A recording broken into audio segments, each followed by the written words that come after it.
Is it a crazy movie or what?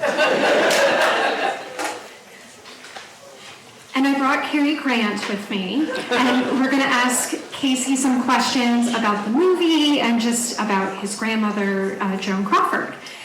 So something I was wondering while watching it is, what was your first experience with watching whatever happened to Baby Jane? Like, do you remember the first time you saw it? I grew up in the Lehigh Valley, not too far from here, and we had the New York station, so we had Channel 9 and Channel 11, WPAX, WWOR. They would run old movies when I was a kid, they were old movies. We would see Mildred Pierce, The Women probably, a couple others, and I saw Whatever Happened to Baby Jane when I was like 7 years old. I didn't understand what was going on, but I knew it was my grandmother on screen, but I was so young I didn't understand who she was, of course, being that young. But seeing her at the end like that, I'm like, oh my God, what the hell? So yeah, that was my earliest memory. I was 6 or 7 when I first saw it, which is probably too young, but anyway, that's okay. I had a good time. And for those that don't know, Baby Jane was released on October 31st in 1962, and I can't get over this, but it had a budget of $800,000, and it went on to gross $10 million, which is just really wild, especially for that time. And I think Casey mentioned it in the introduction, but it received 5 Academy Award nominations. One obviously was for Bette Davis's performance, and then also Victor Bueno got a nomination as well. But something I was wondering is, I'm sure you've watched a lot of older pictures that Joan did after this, and especially when this movie came out, it kind of spawned other films, like I know you mentioned Hush Hush, Sweet Charlotte. But do you have any favorite older Joan pictures? Yeah, 1959, Best of Everything. Kind of a small role, but Amanda Farrow, she was cold as ice, but at the end she kind of, she came out of her shell. Straight Jacket, that's always a fun one. William Castle, you can't beat William Castle. Even her last film, Trog. Has anybody ever seen Trog? Okay, it's the most ridiculous, well, not the most ridiculous, but it's ridiculous. But it's still my grandmother. So she's still putting on the Joan persona, even though she was getting changed in wardrobe of her own in her rental car for the production in England. It's still Joan Crawford.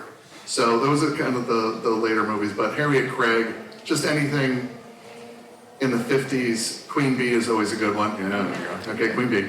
I never turn off a Joan movie ever. Well, because it's my grandmother, but everything she did was great.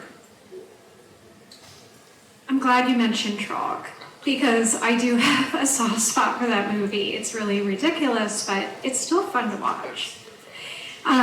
So based on what I've kind of read over the years, I kind of feel like the feud between Joan and Bette got a bit blown up by the media, and obviously they were utilizing it to kind of gain publicity for the film. But something, that I feel that I have found in my research is that Bette really did respect Joan, especially at the end. She was in many TV interviews, especially after she worked with Faye Dunaway. I found she, really realized how much of a professional Joan was. And I didn't know if you wanted to speak on that, especially anything that your family has said about it. In the past couple of years, I've become friendly with Catherine Cermak. She was Bette Davis's last personal assistant, and she wrote a book a couple years ago, which is a very interesting read.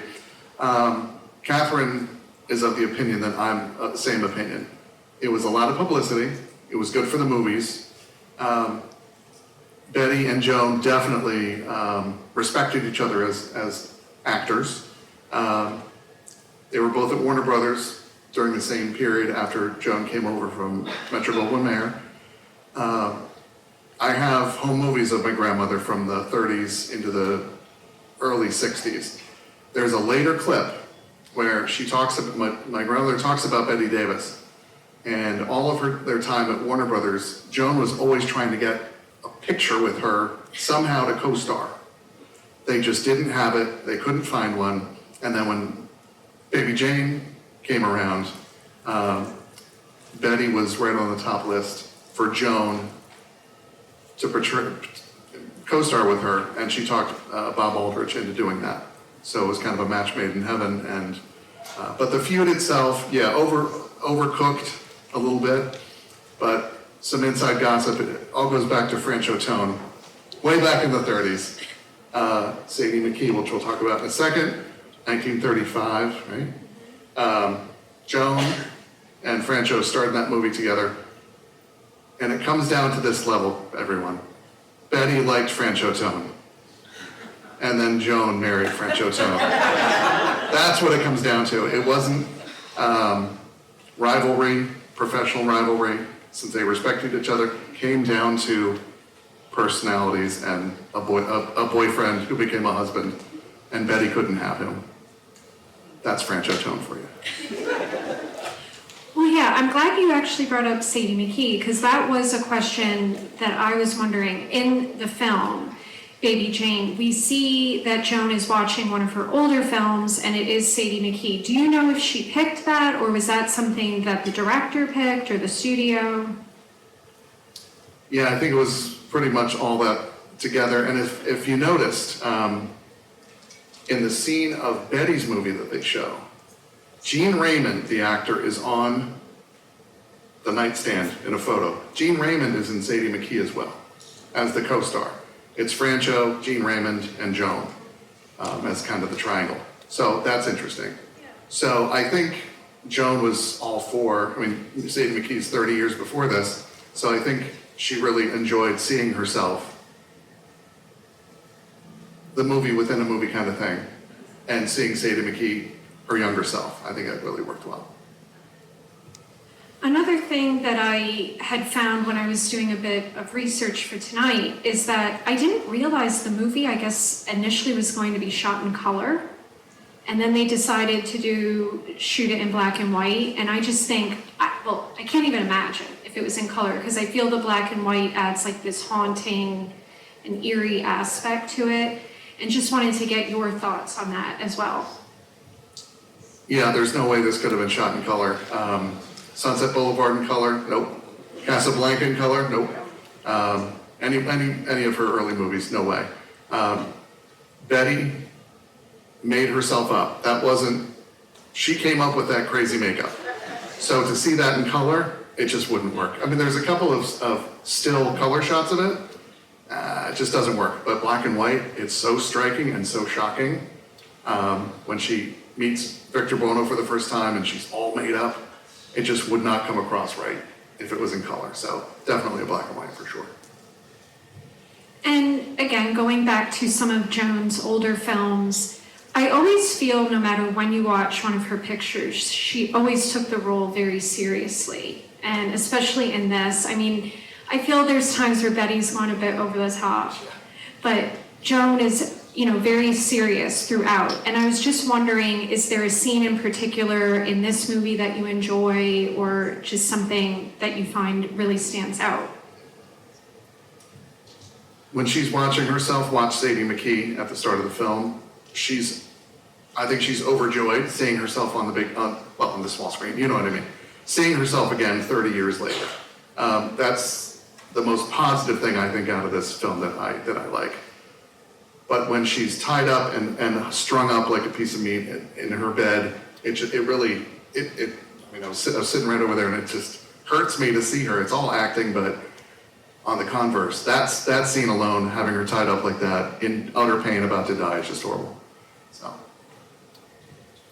And for those that don't know, but I'm kind of feeling like there's a lot of Joan fans here. Her last husband was Alfred Steele, and he had served as chairman of the board of Pepsi Cola. And when he passed, Joan actually served on the board of directors. So throughout the movie, you do see that there's like some Pepsi cameos. And I was just wondering, when you went to visit your grandma, did you have Pepsi? Okay, so again, my family lived in the Lehigh Valley. We would jump on Route 22 and head east. Excuse me.